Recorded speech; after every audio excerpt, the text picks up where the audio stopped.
Clowns. You love them. You hate them. You love to hate them. Today we will be reviewing Killer Clowns from Outer Space. Welcome to Horror Movie Talk.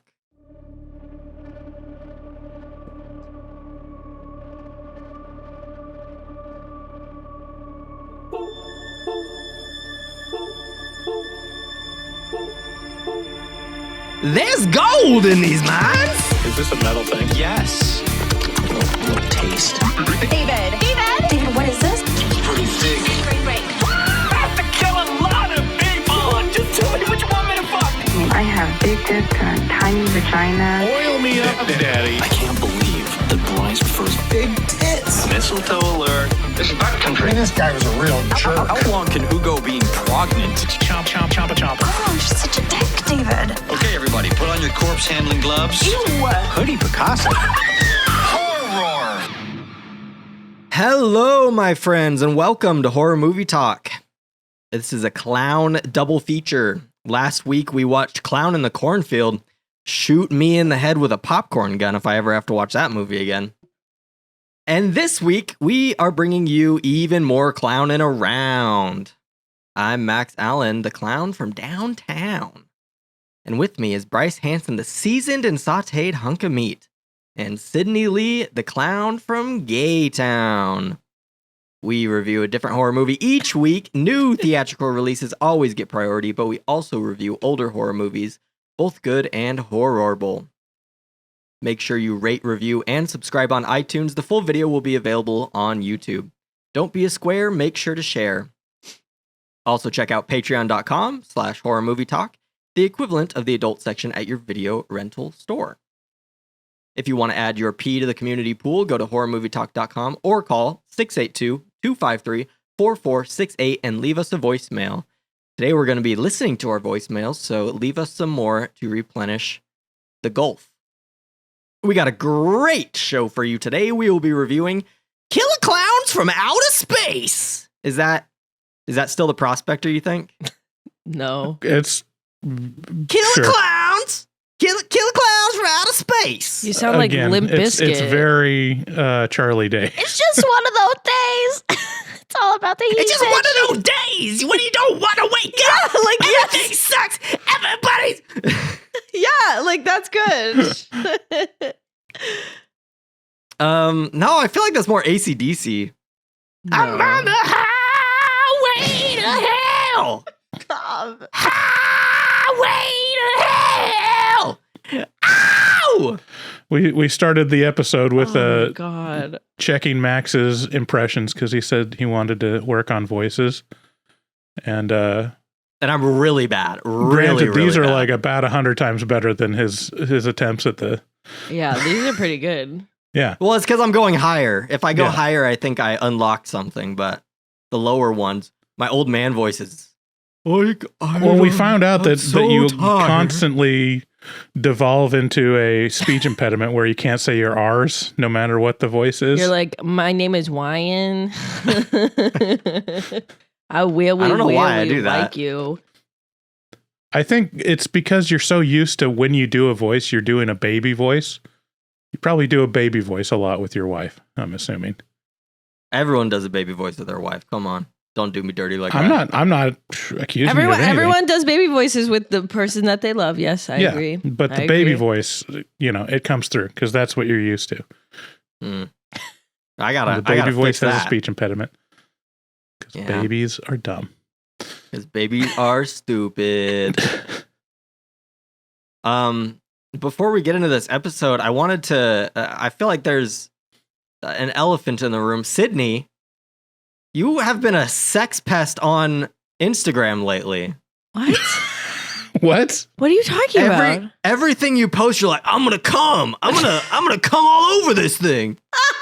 Everything you post is like, oh, fuck you guys, I'm gonna come. Okay, are you talking about me eating Jersey Mike's and saying I was going to That's shove just it up that's the my most ass? that's the most explicit. But I'm just saying, like every post, I'm like, why do they sound like they're literally having intercourse as they're filming this video? Bryce, you're really missing out on my close friend's Instagram story because I literally I was eating a Jersey Mike sandwich the other day and I was like, I'm gonna fuck this sandwich. I'm gonna come inside this sandwich. Yeah, Post it for the world to see. By the way, I'm gonna come in this sandwich. I have to leave some things up to mystery, but that's so funny. I've been horny. I've been a pervert. I'm sorry. I'm a pervert. I can't change. This is who I am. I'm never on Instagram, so I never see these things. I know you're on TikTok and then you send us a TikTok video that neither of us can watch because we don't have TikTok. No, I download it and then I send you the video. You better be watching those videos because I'm going through effort to send them to you. You haven't sent one in a while, I feel like. I don't know. Well, sorry for sharing excellent videos with you. It's fine. Just don't do it again. We start out by giving a brief review and our score for the movie. We score on a scale of 1 to 10. After we give our score, we'll get into spoilers and take a deeper dive into what we liked and hated about the film. Later on, we will be listening to our voicemails, like I mentioned before. But let's jump into this review. Killer Klowns from Outer Space can be found for free on Tubi. I'm assuming that's where you guys watched it as well. Yes, sir. Killer Klowns is I picked this movie because it is one of my favorites. And so before Bryce and Sydney jump in and say something stupid about this movie and give it a low score, I'm going to prime you with the juice, okay? In a quiet town where the stars are shining and the street youths are just beginning a wild night of tomfoolery, a meteor falls from the sky. Landing in a farmer's backyard, people begin to investigate the crash only to find a large and otherworldly circus tent. Everyone gets a little more clown than they bargained for, and the occupants of this circus tent start a menacing rampage on the town. Will the police stop them? Will the sexy young couple stop them? Will the ice cream men stop them? You'll have to watch to find out. My review is Killer Klowns from Outer Space has long been one of my favorite horror movies. It's low budget and very over the top, but I find it charming and entertaining to watch the clowns wrap people in cotton candy cocoons that burns their flesh.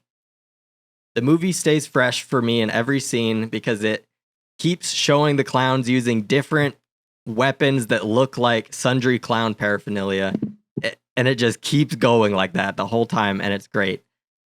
I like the characters, especially the two young dudes trying to get girls by selling ice cream, and the boyfriend and ex-boyfriend of Debbie, who both seem to be dating Debbie at the same time at certain moments of this film.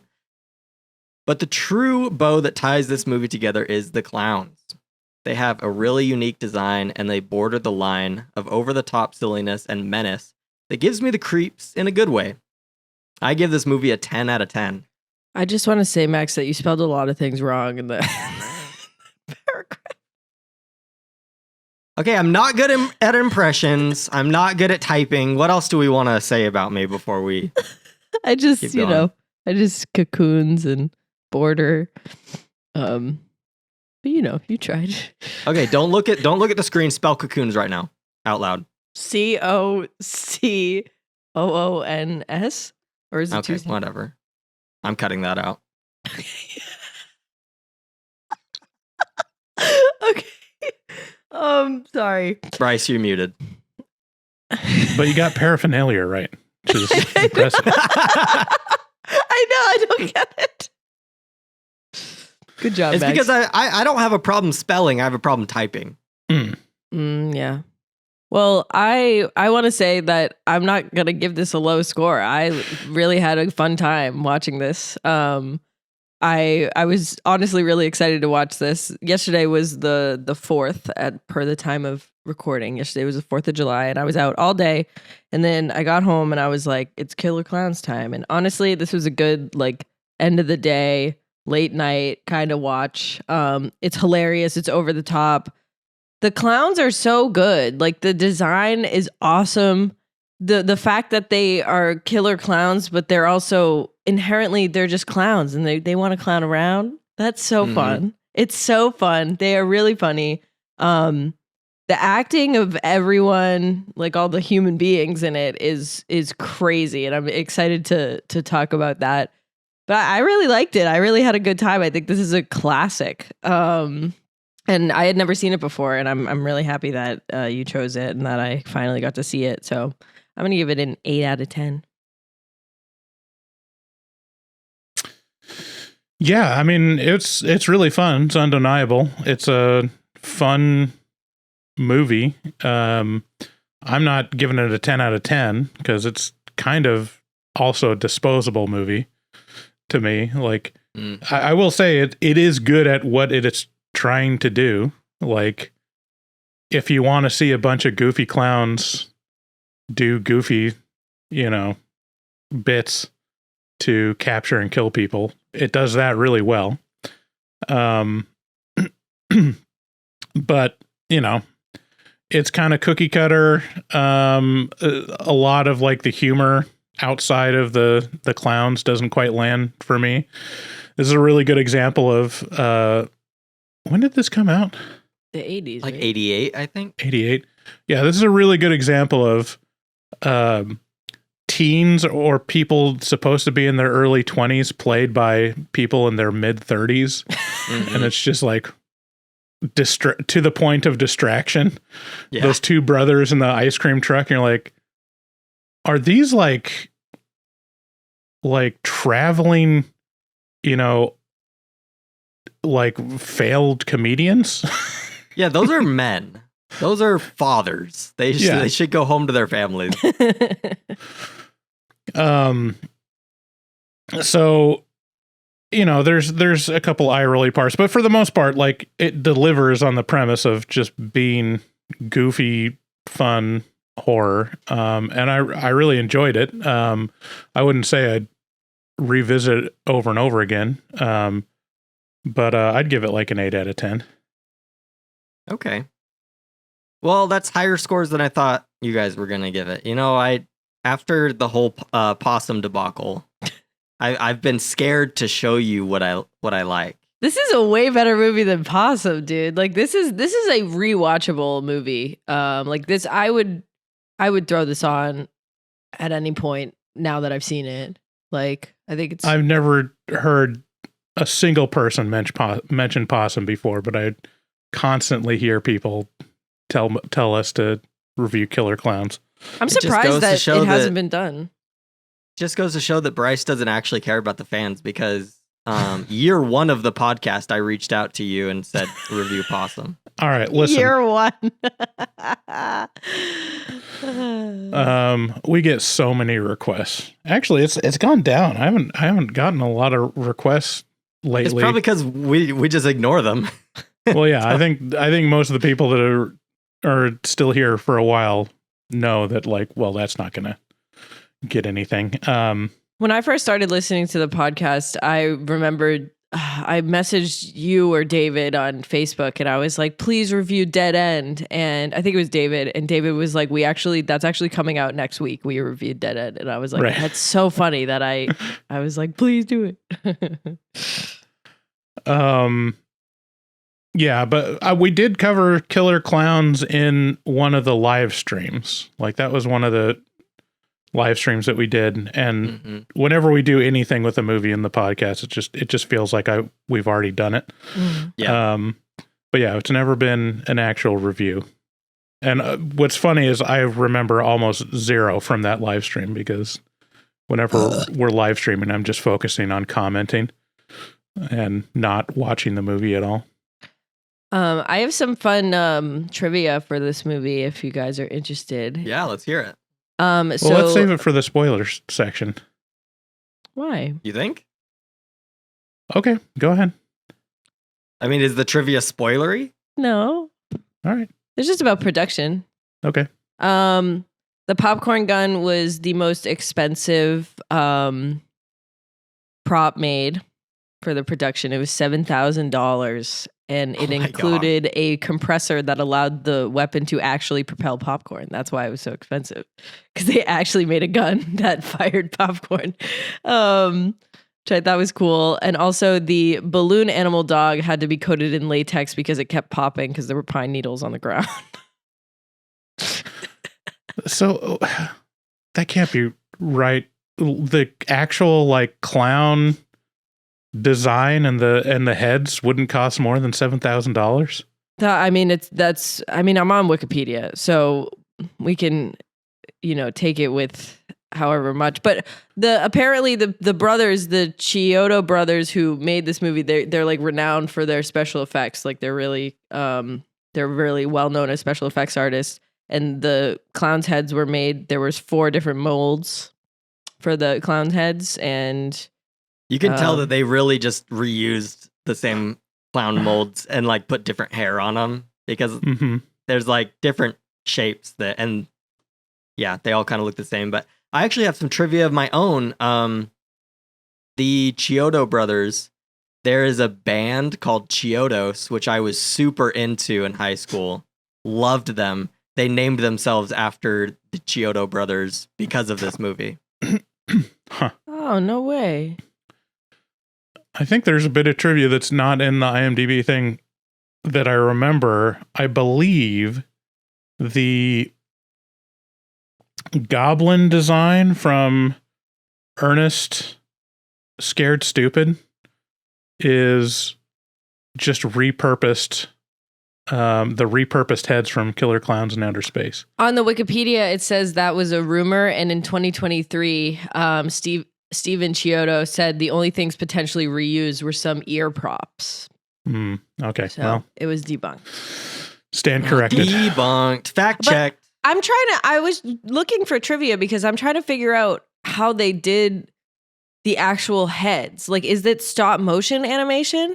Because they've done stop motion. Like, if you look at their, all the movies that they've done, it's mostly stop motion stuff.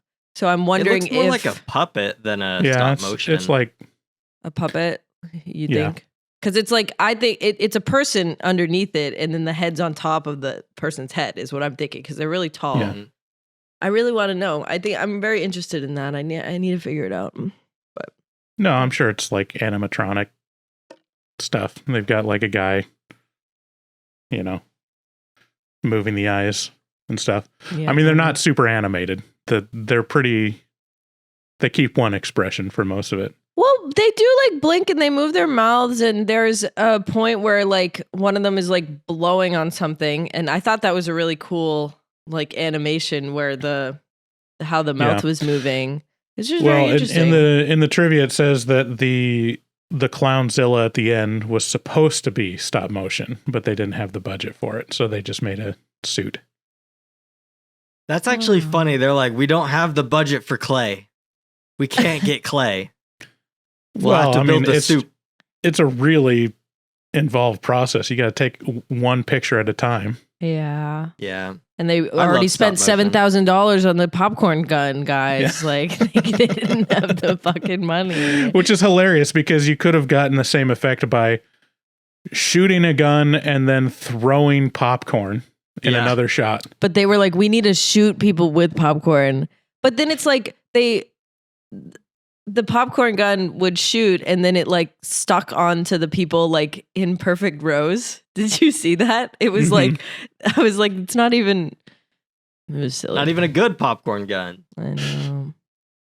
All right, let's get into this mid-roll. If you're listening to these commercials, you should know that you do not have to. If you go to patreon.com/horrormovietalk, you can sign up for a tier that gives you ad-free content, early content, bonus content. There's a lot of stuff over there. We have over 1,000 posts on Patreon, so sign up for the tier that works best for you. Most of them are not too expensive. We have a $2 tier, which doesn't really get you anything, but it shows your support. A $5 tier, which is pretty cheap, and you get the after pods, which is a whole nother podcast that we do, which is basically just low effort. We just talk about our lives and how things are going with the podcast. And then you can do the $6.66 tier, which gets you early access and ad-free content. So if you want to stop listening to these mid-rolls and stop having ads every few minutes, do that. Also, go to horrormovietalk.com and /shop, horrormovietalk.com/shop to get hoodies, shirts, hats, stickers, buttons. I don't think anyone's been ordering those in a long time, but we do have them. And they're pretty cool. I have a hoodie and I wear it all the time. My wife wears it all the time. It's very comfortable. Also, check out our resident artist, Dustin Goebel. Dustin does all the artwork for the show, and he has his own project that he's been working on that is coming out. What is it called again? Forain. It is called Foran. He sent me a Facebook message. Forain. Forain. So it's a comic of his own creation. It's about it's a character-driven medieval sci-fi with a dash of existential philosophy, and it's going to be just under 80 pages. He's making the pages right now, and if you want to get early access and the prologue, join his Patreon at patreon.com/Forain. So that's FORRAEIN, and also follow him on Instagram at FORRAEIN. He's posting one page a week on that Instagram. So support Dustin. He's been helping us out for a really long time and is really important for the show. So please show the love. Mm-hmm. Yeah, I'm really excited for that. That's a really cool project that he's working on, and it sounds like it's coming together really well. He also does artwork for HMT fans. Contact him at DGOEBEL00 on Instagram. That's DGobel00. Make your artistic dreams come true and tell him we sent you. Again, if you want to leave a voicemail and call into the show, the number is 682-253-4468. Thanks again for listening. Let's get into spoilers.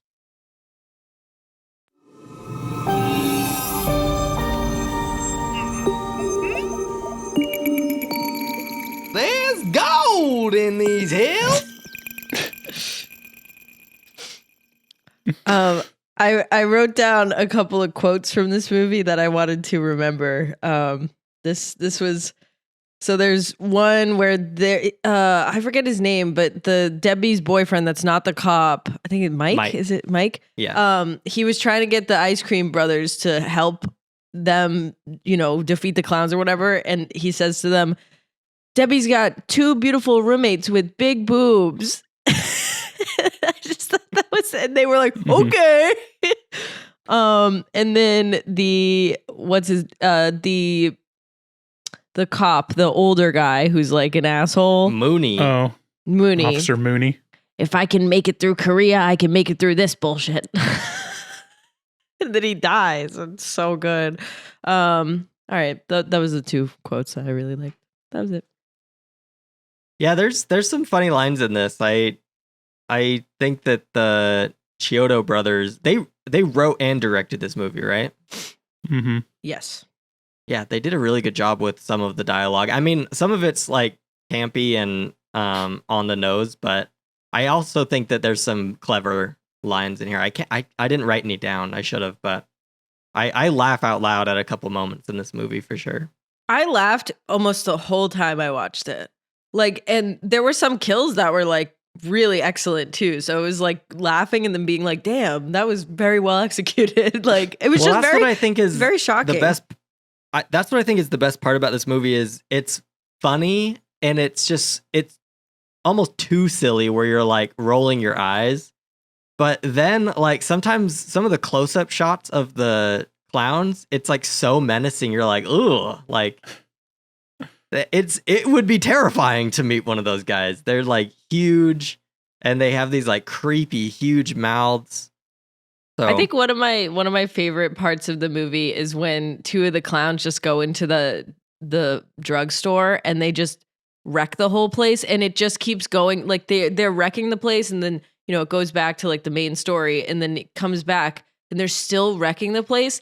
And that was such a good bit where they just like, it was 3 times where they would go back to the main story and then they would come back to the drugstore and they're still pulling shit off shelves. I was like, this is so good. This is like a great fucking bit.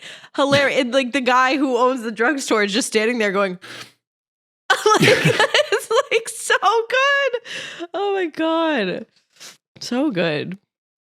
Yeah, so this movie starts on Lover's Lane, the top of the world, where teens and young adults go to make out. People in their mid-30s. where full-grown adults meet up and make out. And while they're making out, the Ice Cream Brothers, which I forget their names, but I'm just going to call them the Ice Cream Brothers, stroll up in their ice cream truck, trying to sell ice cream and pick up chicks. The Terenzi brothers. The Terenzi brothers. Well, they're not trying to sell ice cream. They're pretending to try to sell ice cream because they have the 2 girls in the back that they want to make out with.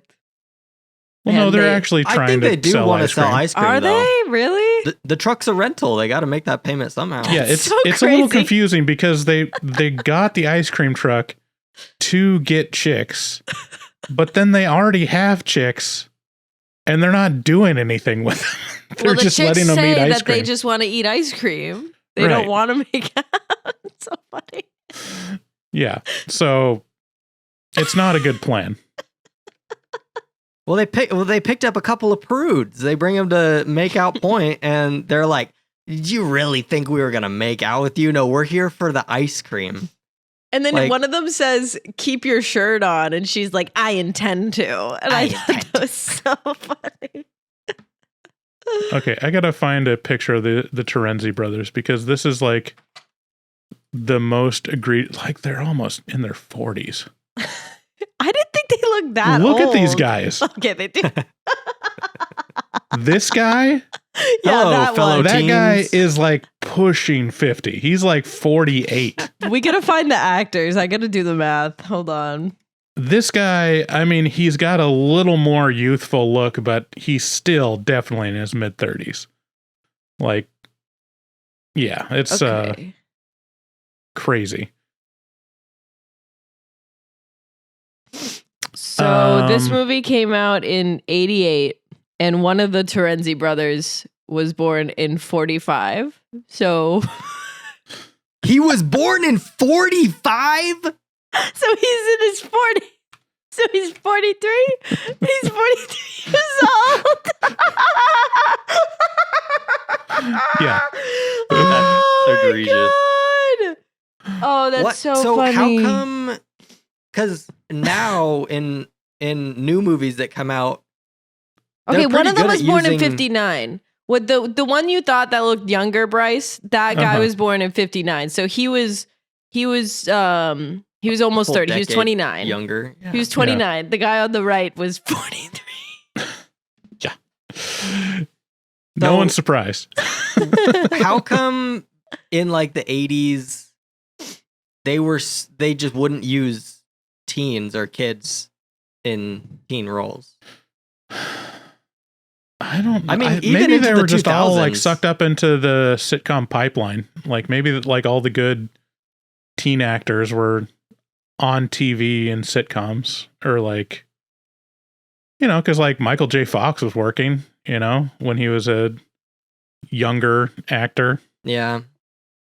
Well, even like with the Tobey Maguire Spider-Man movies, which I really like Tobey Maguire in those movies, but he's not a teenager, right? Like no. The part where he's knocked out on the train and they take off his mask and they're like, he's just a kid. I'm like, that's a 40-year-old man. Yeah. Yeah, it's weird, but like especially with these horror movies which ostensibly are marketed to teens, mm-hmm. It just must be weird, like being shown a 45-year-old guy and being like, "Hello, fellow kids."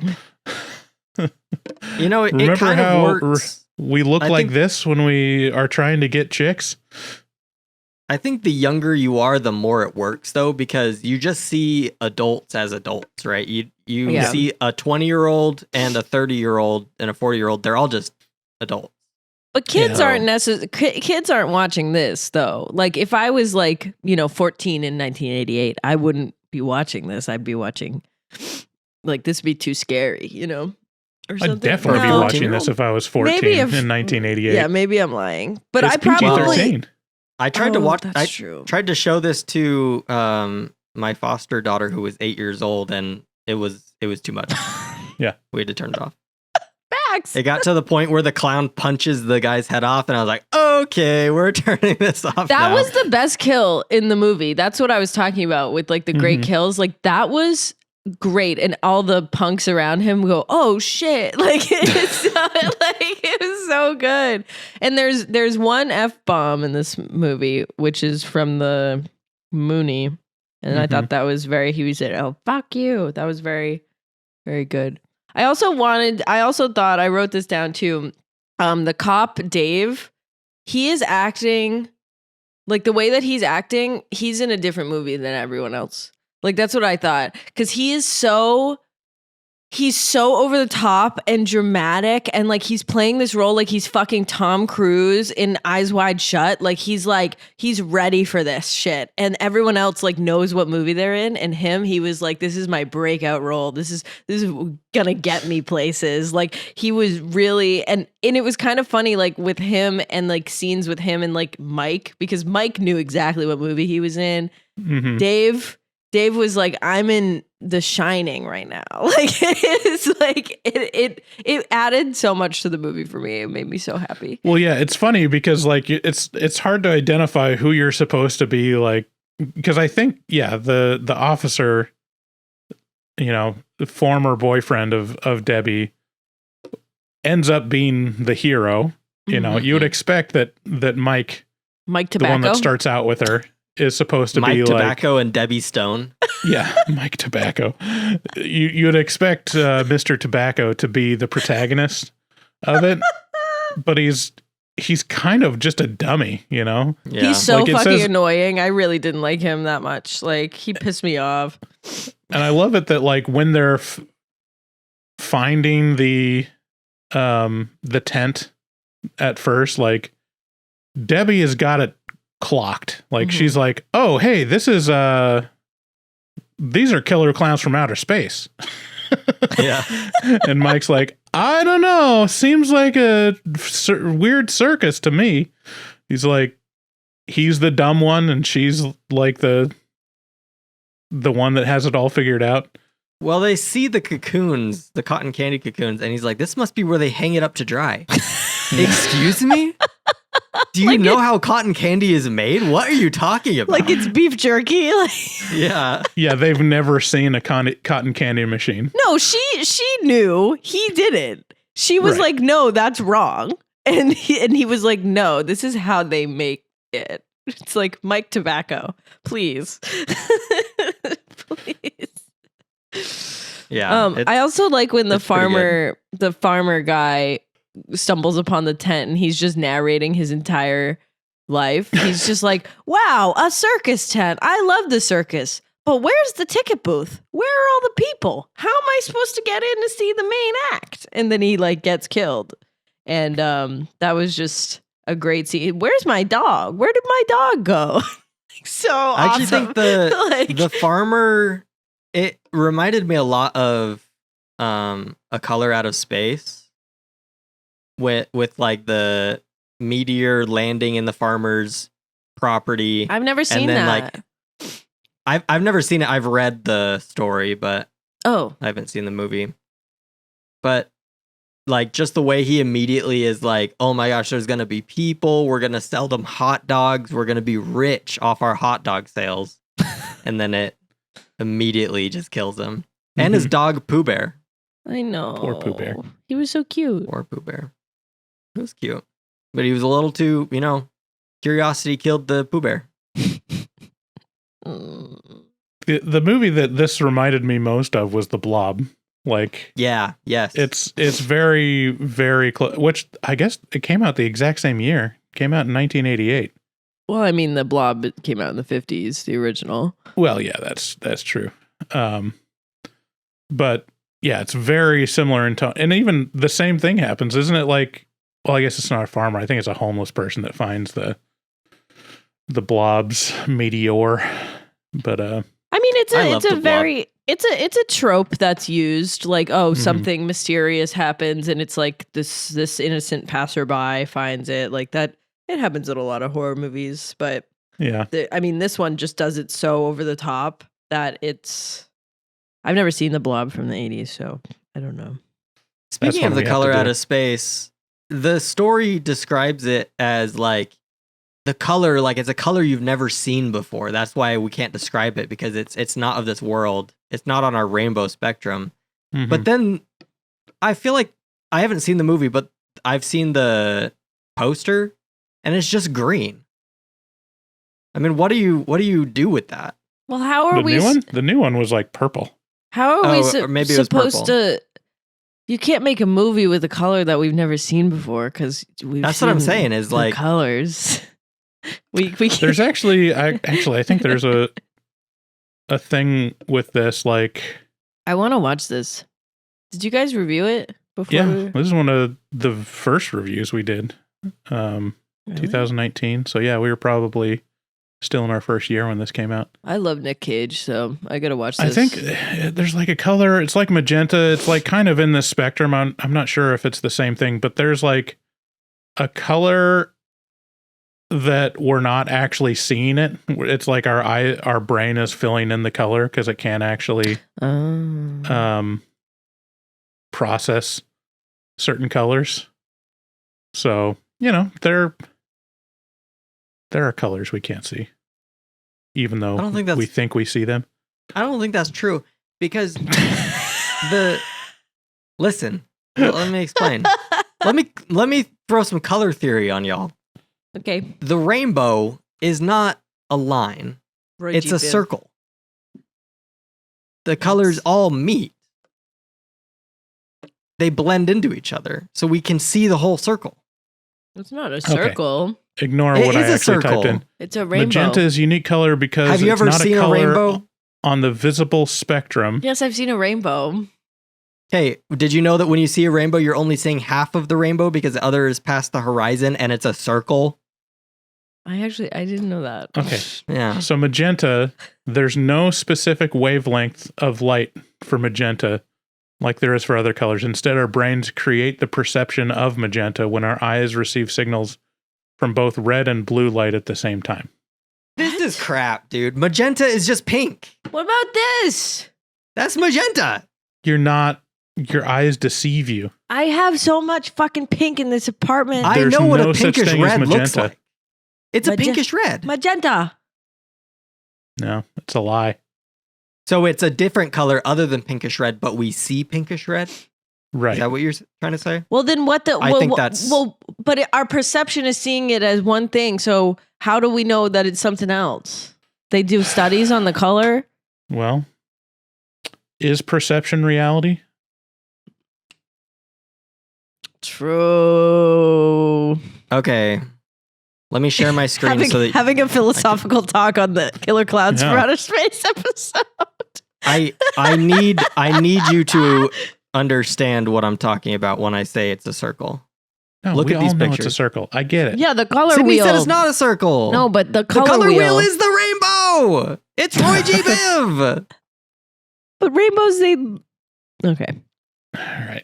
Okay, You're hold on. arguing two different things, Max. Yeah. that's not- Rainbows are circular circle. because it's a reflection of the sun. Yes. This is what a rainbow is. But it's not Right. the color wheel. The color wheel is different. This is just a rainbow. Okay, but they're both a circle. This is the color wheel. That's a vector. You see? art. All right, whatever. I am obviously right, and you have nothing to say. Right. If you're an artist and you understand color theory, call in and set Max straight. Yeah, someone yell at everyone, all of Set us. me straight that there's colors we can't see. There Yeah, definitely is magenta. colors. Like, I mean, animals have different perception of colors than we do. Like dogs can see different colors and cats and stuff. No, they don't see different colors. They see less colors. They see black and white and blue. That's like it. Well, we don't know that for sure. Have you ever been a dog? I think we know that. Okay. Where are we in this movie? I think there's animals that can see in the ultraviolet spectrum that we can't see. That's not colors though. That's a different. That's like It is. Well, what else? Ultraviolet is different colors. Yes, it's on the visible. It's on the spectrum of light, and our eyes can't perceive it because it's too violet. It's ultraviolet. Too violet. But if it's, but wouldn't it just be more violet? I can see violet. How would something be more violet though? Can you perceive that? Can you imagine that in your head? Well, no, we can't perceive it. Exactly. That's what I'm saying. I'm When agreeing are they with gonna you, drop? Bryce. When are they going to drop ultra blue? Or When is are they that going to just drop cyan? MK Ultra? Yeah. Did What you know about that that? cyan is technically a primary color? Yes. Okay. All right. Enough for color theory talk. You know what's also a primary color? The clown's noses. Let's keep going. Thank you, Sydney. Yeah. So they get chased out of the spaceship with the popcorn gun, and some of the popcorn gets on their clothes, and they drive to the police station where Debbie tells her ex-boyfriend all about it. I do have something to say. So the popcorn gun shoots popcorn. It doesn't actually do any real damage. It just gets popcorn to stick on them. And then the clowns they make a balloon animal dog to scope out Mike and Debbie. But why would they do that when Mike and Debbie are dropping popcorn like a trail behind them? Yeah, they're like Hansel and Greteling themselves. Literally. So I was like, I love the balloon animal dog. I think that's a great bit in the movie, and they use it again later. And I understand why they use it again later. But when they're Hansel and Greteling themselves, that's a word. I just don't know why they would need to use the dog. I think it's because the clowns are not They're just so taking this goofy very and seriously. silly. Like they just wanted to pull out the balloon dog. They are clowns. I have to remember they are silly clowns. Are we going to turn into CinemaSins? I think it's pretty obvious that it's because it's a goofy movie that they're making these choices. I'm like, why does this logically not make sense? Yeah. They can't be clowns from outer space. Inflatable dog. No, if we ever become I love CinemaSins, shoot us in the face. We can't be CinemaSins. We're better than that. My favorite thing about this movie is that, and it's very refreshing. I wish more movies now would do it. Is they make no effort to explain anything about why these aliens look like clowns and use all these some very specific circus related, technology. It's like, it's just a coincidence. Let's move on. They don't try to say actually, that's wrong. They do say at one point, maybe what we have as clowns was originally received from seeing these visitors. And they move on very quickly from that. And they're I sure, really whatever. Like I don't know. I really like that because it's just speculation, so it doesn't give you any concrete information, but it does put an interesting idea in your mind. But you can run with whatever you want. What was that? That was my phone. I didn't have it on silent. Wait, you have an alien ringtone? Yeah. Wait, that was perfect. That was literally perfect. I thought the clouds were coming. I thought you were playing something. I thought you were playing a drop. I agree though, Max. I like that it doesn't explain. I like that it's literally just, these are alien clowns and they want to come here and kill you guys. And that's it. That's all the explanation you need. And I think more horror movies should be doing stuff like that. Like, I don't want a montage where someone's at the library researching Pazuzu. Like, please get me the fuck out of here. Just tell me that Pazuzu wants to kill me and that's it. Like, it's sometimes great. I like lore. I won't lie. Like in It, when you learn that it's like this monster from outer space and it transforms into whatever the culture at the time is afraid of. And then it shows like the Indians fighting this like massive tree monster thing. Pretty good. It's lore. I mean, it depends on the story, of course, but a movie like this, you don't need. Yeah, I agree. They don't need to build a world. They just need to like show off the interesting effects and the silly clowns. So right. And I love the spaceship that it's a circus tent and it's so goofy in there.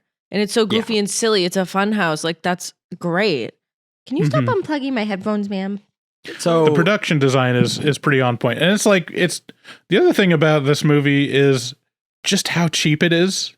And it also just makes you, I don't know. I think I've said this before, but I crave like cheaper movies like this. Just like, let something slide. Like the things where they get in car crashes and then it cuts to the people just going like that, it's just like obviously not real, but you're like, okay, it's communicating thing. It's like, we've taken it to where we can't accept, anything that's not completely realistic. We have to like replace it with CGI to be like, okay, yeah, this is, we got to make it spectacular and realistic as opposed to, just like a play logic. If you're watching a play, you got to fill in a lot of stuff in your own mind. And movies used to like insist on that. Just like, listen, they got in a car wreck and we had them shove their heads forward. Obviously they're not actually hurt, but Yeah. Yeah. And I agree with that. I like when so I've been watching the Planet of the Apes movies, which I love. I've watched. Get to the Mark Wahlberg one yet? No. So I watched the original and then I have watched all the newer ones. And now I'm going to go back and watch the rest of the older series. The Mark Wahlberg one sucks. Yeah. No, I've seen that before. Okay. It's awful. But it's funny because I love those movies, but at the same time, sometimes I'm watching it and I'm like, I'm not really watching anything real. Like I'm just looking at a green screen with people in green suits and everything is mapped onto this. Like, and that gets kind of like it takes some of the so you're not watching any of the it. original. You're watching I watched the original first one. Yeah. And then I watched the new ones. I'm going to go back and watch the other original series, but yeah, it's refreshing to watch something that's like somewhat real sometimes. Well, this is all like practical. Like this, there's no CGI in this movie, like at all. I don't think. Well, besides there's some shooting, animation with the shadow puppet. The guns. Yeah, the too. shadow puppet's animated. And the vaporizing guns, but that's but that's welcomed.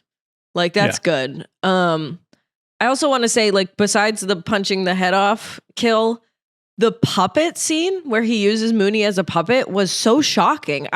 It was so dark. Like, and this is a very, obviously it's a horror movie, but it's a very like upbeat, like funny kind of thing. And then you get to that point, and I started watching that scene. I rewound it and watched it again because I couldn't believe my eyes. I was like, "This is crazy!" Like it really takes it there, and I when he love pulls that. his hand out of him and it's just covered in blood, and he goes like this. Ugh. I was like, "Oh, that's haunting!" Like that. It was a really good, like very very dark scene for a movie that's otherwise like pretty jovial, I guess. They just switch. They switch back and forth between this line of like so silly that you can laugh at it to, oh my gosh, this is incredibly disturbing. Yeah, it's good. That's what makes it good. The trivia talks about how that scene is a callback to the cop saying like, no one's going to make a dummy out of me when he's That's also one of my favorite parts of the movie is like the dozens and dozens of calls of every Towns member like into the police station, and they're like telling him about killer clowns killing everyone, and he's like, he's got the whole town in on it now, huh? Well, I'm not falling for it. I'm not crazy. It's everyone else. It's so good. Perfect. Yeah. So let me kind of breeze through some of the plot points. The clowns are just like killing the whole town. And Mike and Dave drop off Debbie so she can be safe and take a shower. And they drive over to see the tent and it's gone. And so Dave's like, all right, bucko, I'm taking you downtown, and cuffs him. But then when they're driving back to the station, they find a car that's covered in cotton candy. And he's like, okay, maybe this is real. So he uncuffs him and they meet up with the ice cream boys. They're driving around town trying to warn everybody about what's going on. And this is when Debbie gets put into a balloon and kidnapped. What was the point of the balloon? They killed everyone else. Yeah. But they put her in the balloon because she's the main character, right? Yeah. Yeah. Maybe it's a sex thing. Yeah. Wait, my They're like, favorite "She's kinda is hot." when they like go to get her and they get her out of the balloon. They like shoot the balloon and then they run out. And then Dave goes, wait, there's other balloons in here. While they're running out, I should try to save these people. And then the clowns come, so they can't save the other people. But it's like, you saw the balloons when you were next to them, Mm-hmm. but you didn't say anything till you ran. So good. Fuck those people. I like, okay, here's my CinemaSins moment. They pop the balloon and Debbie gets out and she's like, oh my gosh, I couldn't breathe. She was in that thing for like an hour. Yeah. And there was like powder in there, like baby powder. Like what was going Well, on? here's my CinemaSins thing. Like, you're a cop and you don't have any kind of knife on you. Like, I don't believe it. True. Your only tool is your handgun. No, but then he had a Or shotgun maybe and he a had handgun. it, but he really wanted to use the handgun. He was Yeah, So like, it's actually not a CinemaSins moment. That's real to life. maybe he was hoping that maybe he could actually hurt her because she has a new boyfriend. And I really loved when Mike and Dave are in the car together, and Dave is like, oh, I guess she values humor over brains now. And Mike looks at him. I think he like, said humor over stability, wasn't yeah. it? Yeah. And Mike looks at him like, so good. When they save her, Dave's I mean, hotter though, so just saying. they both start acting like her boyfriend at the same time, and she just like doesn't say anything about it. But like Mhm. Dave gonna full be on in a like throuple. kisses her temple. Like They're gonna a be in a tender little throuple. I kiss. mean, they all survive. So I think they're just headed for polyamory at this point. Yeah. Like, why not? it could be. Let's bring in the Trenzy brothers into this thing too. You They're know. just clowning around. Okay, let's get to another one of my favorite parts is the Trenzy brothers get lost inside the spaceship and they find these two clown babes with inflatable boobs that just get bigger and bigger. And they're like, "Are you Debbie's roommate?" That was one of the funniest. Like, I screamed when they said that. Are you the roommate? And not only that, but when you see them next, their clothes are all tattered and then they're covered in kisses. Mm-hmm. They fucked the clowns. They did. They fucked the clowns. 100%. They stumbled upon the harem. But like, why would it's just, they're two girl clowns and they wanted to fuck the ice cream brothers. Like, that's great. Why not? Logic. In a ball pit. Yeah, the reproductive cycle of the clowns is a little confusing because they show that the popcorn is actually like, you It's know, the larva. the zygote clowns. And then that they're feed Jack off in the of boxes. laundry. Apparently, it's a little confusing what they And feed toilet. off of, because they put the popcorn into a dumpster, so we're assuming that they're eating trash. But they're also in like the laundry basket in the shower scene And in the toilet. and in the toilet. But that's So- like how they like, and then those Jack in the Box kind of things that like look like Beetlejuice as the railing in Beetlejuice. Like that's them as Don't children. say it one more time. Beetlejuice. No! No. So, but also they have female clowns. Maybe that's why the female clowns were so down to fuck, because like they didn't get any from the guy clowns. The guy clowns are all trying to like reproduce via popcorn. Yeah, well, if they reproduce via popcorn, do they only make guy clowns through the popcorn? Like, how did the girl clowns get there? Because they obviously don't need to, like, they don't I think reproduce, they're just like, sex slaves. I think you have... Maybe they're actually guy clowns, and then they're like ladyboys. Oh, there are no women clowns. You know that Yeah. I thought that too. I was like, they're probably because they inflated their boobs. They didn't have boobs until they inflated them. That's true. Lady boys. Lady boys. Killer Clowns from Outer Space is surprisingly progressive. Wait, there were the gay guys in this movie. Remember the gay guys from the beginning that get arrested? Well, they're gay coded. They're gay coded. So Mooney arrests these two like guys who are talking very effeminately, and he said that they were publicly drinking, and they were like, we were just trying to hang out. And then they get arrested and they're in the cell, and then the clown kills them. I thought that was really sad. Yeah, I didn't catch that at all. They were definitely gay. Huh. I clocked Then he was reading the subtext. I was. I love gay guys. Um, So we're basically at the end, but so they get surrounded by the clowns, and then the trapeze brothers or whatever, the trapezoid brothers, barge through with their ice cream truck to distract them. But then Gazungo clown comes out. Jojo! It's Jojo comes out. Gazungo. Big clown. Big Godzilla-like clown. yeah, Clownzilla. And he fights the ice cream truck. and it explodes. Yep. I forgot there was one last thing about the production that I loved, like the inside the clown spaceship, just how cheap and how like almost, what is it? It reminds me of like 80s PBS kid shows. Mhm. You know, just very colorful.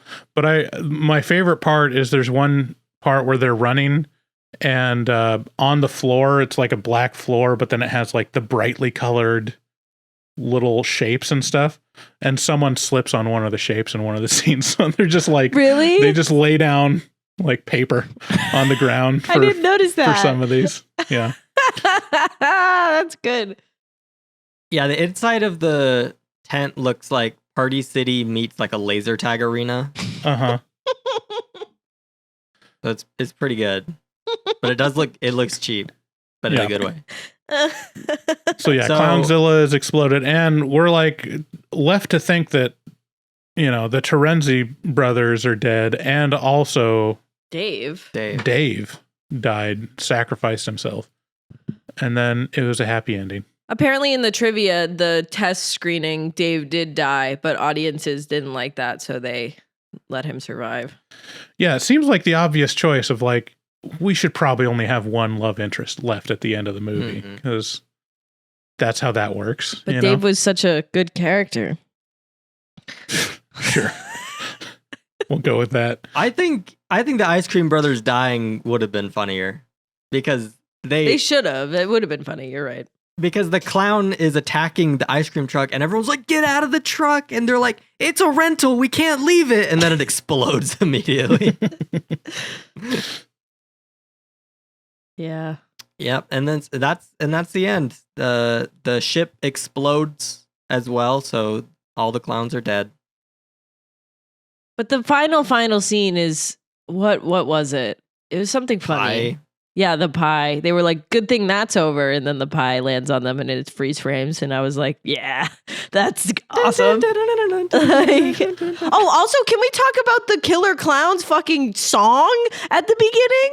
It's like amazing. Like, I was like, this is so good. And then I realized like it was singing like, in their killer clowns from outer space. And I was like, what the hell? This is great. Like, so good. Yeah, it was made for the movie. We need more fucking horror movies like that. We need more horror movies that make fully production songs. It's the slumber party massacre. Yeah, there's like, a guy and he stabs the girl. Like they explain they the take whole off plot. The shirts like, and everyone's horny and they stab the girl. like exactly, we need that. It was cold in the middle of the night one time. And I knew. Oh no, we're gonna get a copyright strike. No help from you. You've been thunderstruck. That was good. My voice hurts. Yeah, that Killer was Clowns. All right. Anything Well, it else was a you fun movie. It was a fun movie. I would think recommend everyone this should see it. to It's a lot of everyone. fun. Everyone watch this once in your life at least, please. All right. Should we move on to the voicemails? Yes, let's move on to horror movie whores. How many do we got, Bryce? 5. Oh, okay, cool. 5, but one might be just a redo. Let's see.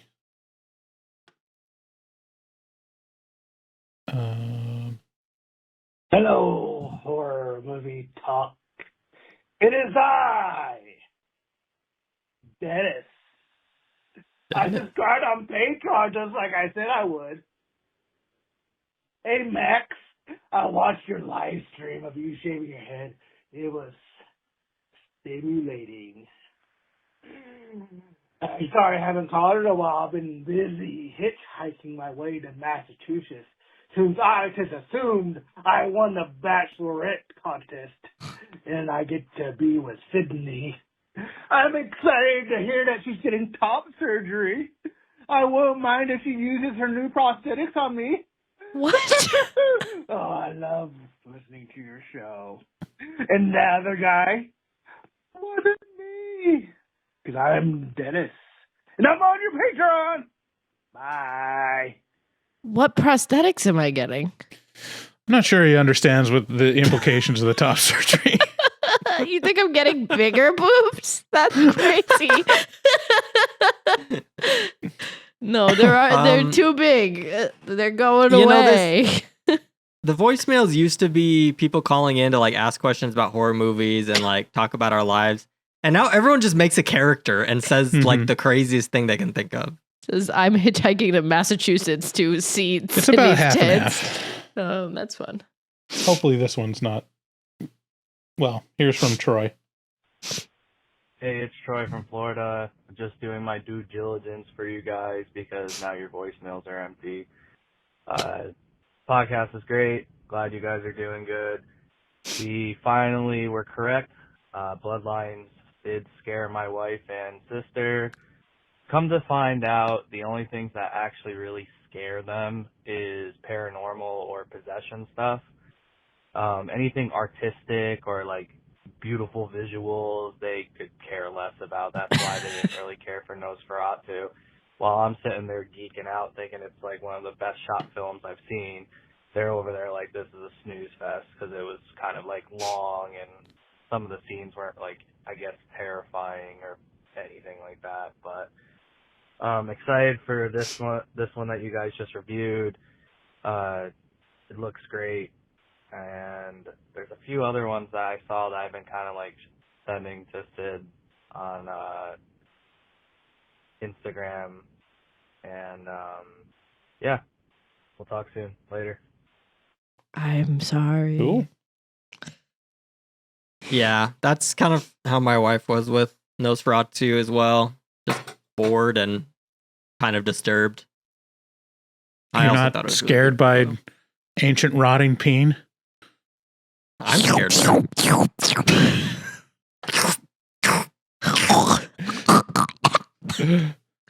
Come on, Max, that's your cue. No, I'm done with that bit. Oh, That bit's over. Just listen to your guys' Clown in the Cornfield episode. Oh, Corey from Columbus, by the way. And, Nice. goddamn, the movie wasn't that bad. I mean, it wasn't great, but It's pretty bad. there were so many worse movies out there. At least this was rated R and had some fun kills. Yeah, a 1? Max, really? You grimy son of a bitch. I don't get it, guys. I just don't get it. We're too pretentious now. See that? yeah. That's What do you say to that, you grimy son of a bitch? That's what makes reviewing movies fun. Is we all have different opinions, and we get to argue about it and talk about what we liked and hated. That's the fun part. I hated that movie. I thought it sucked ass, but It did suck ass. I actually have nothing good to say about that movie. I think it was the worst movie we've seen this year. It was pretty bad. I mean, compare it to Killer Clowns from Outer Space, and you can just see how much more tight and how much more like on message Killer Clowns from Outer Space is versus Clown in the Cornfield. And Killer Clowns from Outer Space takes itself less serious and ends up being more scary. Yes. I also want to say before we get to the next one, my sister recently watched Tarot, which Max, you weren't on that episode, but it was me and Bryce like a year ago, right? Uh-huh. And my sister literally never talks about my podcast, never listens to us. And she goes, I just watched Tarot and I don't agree with what you and Bryce said about it. Like, it was not that bad. And I was like, I haven't thought about this movie in a fucking year. Like, it was just so funny, like, for her to just be like, you were wrong about that. And I was like, I don't even remember. But yeah. yeah. All right, he calls back. He's going more to back to the well. Hey guys, it's Corey again. I didn't mean to come off so angry. I'm not mad at you. I'm just disappointed. Also, I don't think you can appreciate how bad movies can really be. My bar of a movie is it entertaining? And I thought this was at least entertaining than most movies out there. The same with The Monkey. Than most. I feel like it was unfairly judged. It was entertaining as shit. I can't expect much more. Also, pretty girls in a new school definitely get the pretty girl privilege. I used to move around a lot, and I would notice that guys didn't get a second look from anyone for weeks or months. But a pretty girl came in, and everybody wanted to get in at the ground level because they knew this girl was going to be at the top someday. And hopefully she remembers I was nice to her at the beginning and I can ride her coattails. So it's definitely a thing. Yeah, that's all. Thanks, guys. I didn't like The Monkey that much either. I guess we just have different opinions, Corey. I mean, okay. I was the dissenting opinion on The Monkey. I really liked The Monkey. I thought that was great. I feel like I don't remember what score I gave it, but I remember that movie more fondly than probably I said on the review. I think the ending is what made me not like it. I didn't like the ending, but yeah, it was too much. I definitely get that thing though, like when you're a kid and like a new girl moves into the neighborhood or into the school and like you're immediately like, how am I going to make my first impression? And how is this going to be meaningful for me? Mm-hmm. It's always got to be about me when other people are. Yeah. having I a mean, life like change. in the social, like, capital realm, it's like girls, their social capital is how pretty they are. And guys, it's how fast they can run, you know? Mm-hmm. And it's that, you know, has existed since elementary school. Were you a fast boy, Bryce? No. I think I've gone on record as this being a source of trauma for me. That I was always, I was always the slowest kid. I was the fat kid. Yeah, I mean, I remember one time I almost came in second to last, and then the kid in last place was like, well, I can't get beat by Bryce. And he just like put in the afterburners on me for the last like 10 feet. I was like, God damn it. And so Aw. that's when I stopped trying. You know. Well, I was back always in, kind of a short first kid, so I grade. had the stumpy legs, and I feel like you can get those to move pretty quickly back and forth. Yeah. I also want to say, and not talking about running, but talking about the monkey and Clown in the Cornfield, I gave them the same score. So I guess I just equally did not like either of them. So What did you give it? I gave them a 4 out of 10, both of them. Yeah, that's not bad. I mean, The monkey I was think better I'm pretty. than Clown I in think the I take Cornfield. into account how terrible movies can be. Like, I don't think I've given out many ones over the course of the podcast because Like it has to be You know, really, really fucking bad for it to be a 1. Like, yeah, I mean, but the I've Strangers Chapter 1 was the only movie that I ever gave a 1, and I stand by that. That movie fucking blew. I I think mean, it was if better you than Clown in the haven't seen Cornfield. any Full Moon Productions, like, you don't really know how bad it can be. Like, straight to video, straight to streaming, like, independent horror is awful. It's like borderline unwatchable. Just like there's movies where Puppet they just Master don't is understand how to amazing. I make don't know what you're movies. talking about. I love Puppet Master. Puppet Master is so bad. It's so good. But it's not the though. worst. That's not the worst But that Full Puppet Moon Master's does. like good though. Like, you know what I mean? It's No, so it's bad not. that it's like good. Like, but like then there's Evil Bong and Ginger Dead Man. Ginger Dead Man. Yeah, I mean, Ginger Dead Man is like, even that's not a 1. Like, even that's like more entertaining. You want to go to like Totem. Puppet Master's not a 1 either. You want to go to the horrible Dr. Bones. These are just so confusing that you're like, have these people ever seen a movie once before? Like, have they ever gotten the concept of what a story is? A story.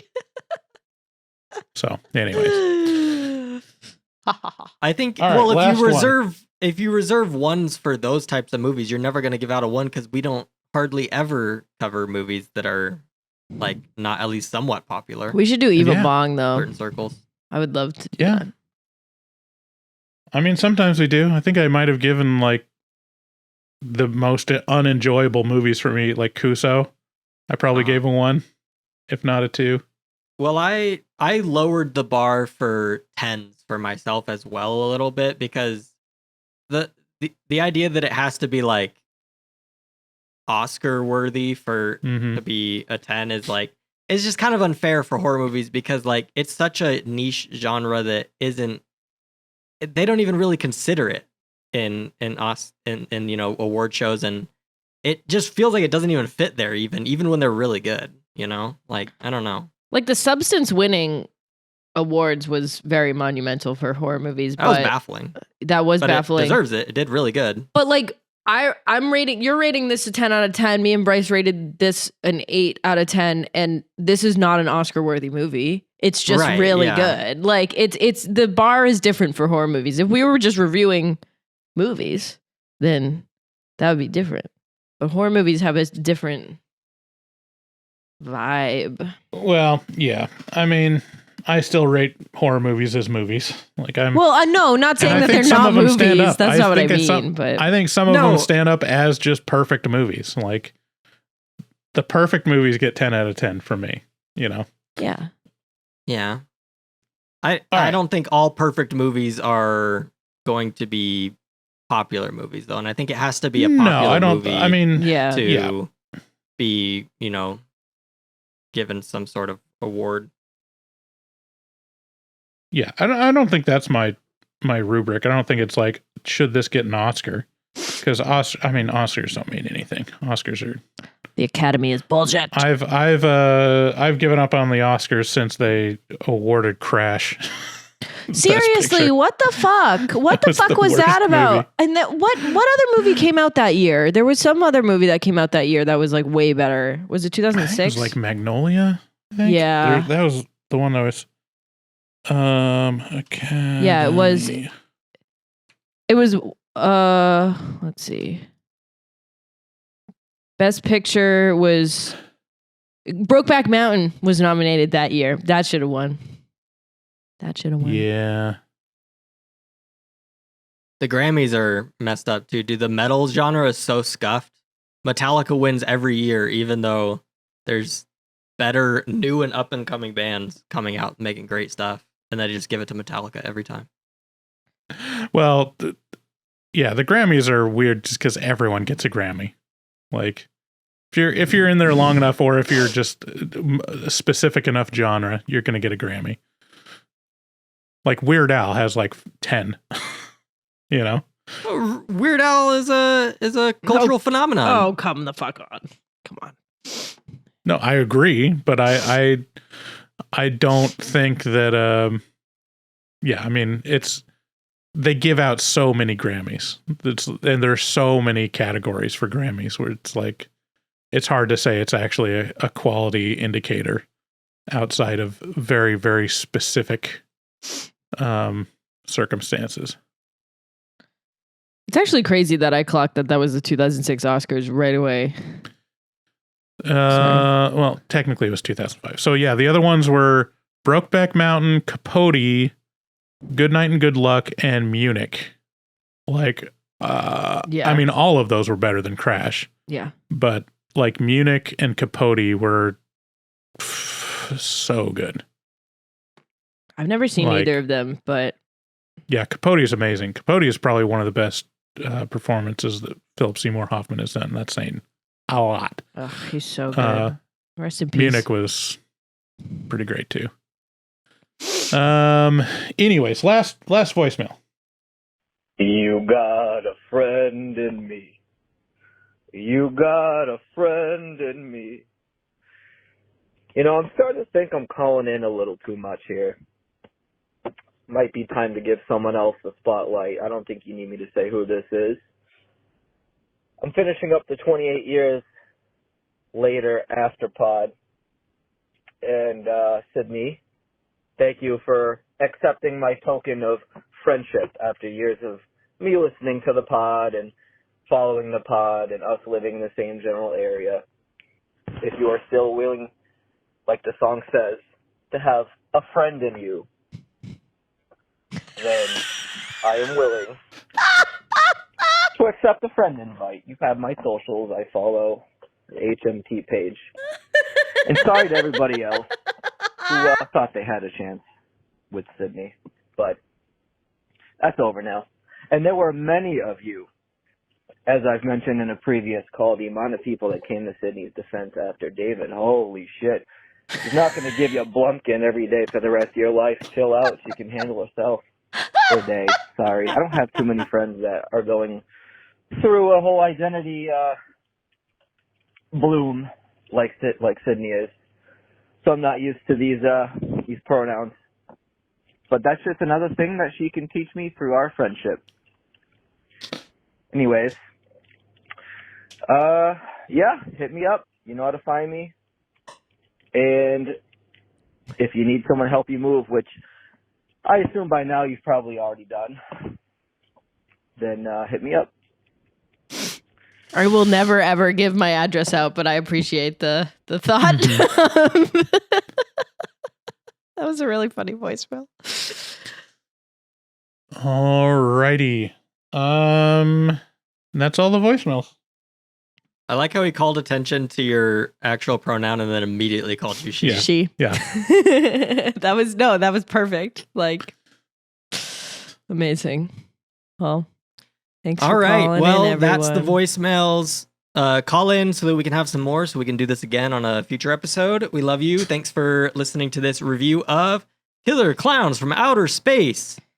And let's have a send-off with Bryce singing AC/DC. Back in black! I hit the sky! I'm so bad with lyrics. This is why I can't do it on the spot. I just did it. Back in black. All right. Bye. Not even gonna try. Back in black! I hit the sand! I bet you know Orlando Run the nose! Is that the main cup? Yes, it is. I just took a stroll through the scraggly woods. He had no face! Horror!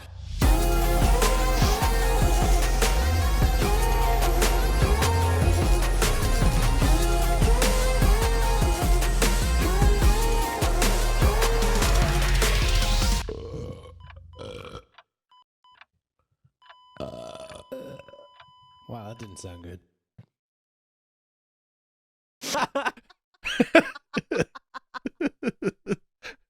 Do the voices have to be retarded? This town ain't big enough for the two of us. Try again. Okay. Cowboy voice, take 2. High noon in It's better. It's high noon. No, that one was better. Keep going. You got to put the gravel on it. You got to be the. I got my piece. We got to give him a line. He's having a hard time improving. All right, boys. We got the horses. No, like say like you walked into the wrong bar, Bucko, or something like that. Yeah. Walked into the wrong bar, Bucko. I'm gonna shoot you with my old Western Sally. What is the like? It devolves into retarded. Like why do you? It devolves into a speech impediment. Western, like you can't say your R. I don't know. Listen, y'all. I'm gonna rustle up some cattle and then go home with my wife. This town ain't big enough for the two of us, buddy. Best I can do. Okay, let's hear the old man voice. Oh, I can't. I'm so old. I went to the beach. Oh. All right, that sounds more like someone taking a shit.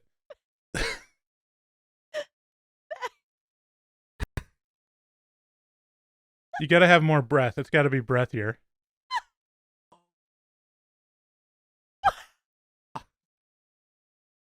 Janice! Janice! Where are my reading glasses, Janice? That's almost a better cowboy. All right, let's hear this town ain't big enough for the two of us. That's good. All right, let's hear the child voice. Mom, I don't know why you got me this. Mom, I'm scared. I'm scared, Mom. All of these kind of sound the same. I'm because I don't know what I'm doing. That is actually a decent impression of Charlie Day.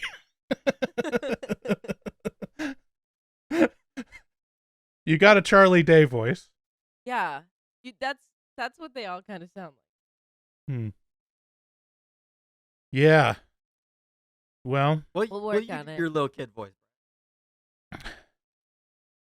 A little. I don't think I have a little kid voice. By the way, I'm just gonna put all of this. I know you should. Good. So we'll do. Okay, let me see. Little kid. Mommy, can I? Mom, mommy, mom. That's pretty good. Can I have a suckle? That's something. A suckle. For a little kid, you just gotta say "mom" about 1 billion times. Come on, give me another one. Give me another one. We'll all take a turn.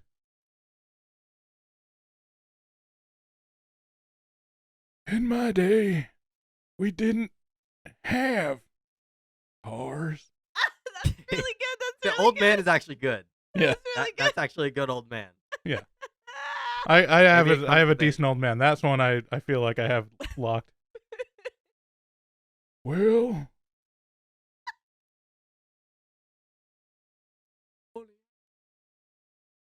raised wide over the again with the speech impediment. Yeah, what do you do? What is like? What I don't know. You just can't say R's when you're doing a voice. What is possessing you? We didn't have black or white. Am I retarded? Sounds like that breakfast. Breakfast. Breakfast. Okay, Sydney. You sound like an old prospector. Oh, that's like the web. Mm-mm.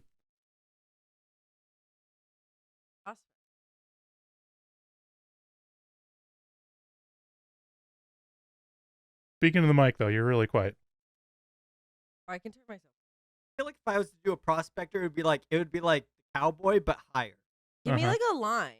Give me like a line. There's gold in them mines. hills. There's gold in these hills. I feel like the prospector That's actually might be my probably guy. okay. Pretty good. Yeah. There's gold in these mines. That sounded more Sounded like an old lady. woman. Yeah, That sounded like a grandma. In these mines. voice isn't deep yet. Oh boy. Okay, All right, we ready to horror movie talk? let's get ready to horror movie talk. Talk about 3, horror movies. 2, 1. Horror movie talk. Horror movie. Clown.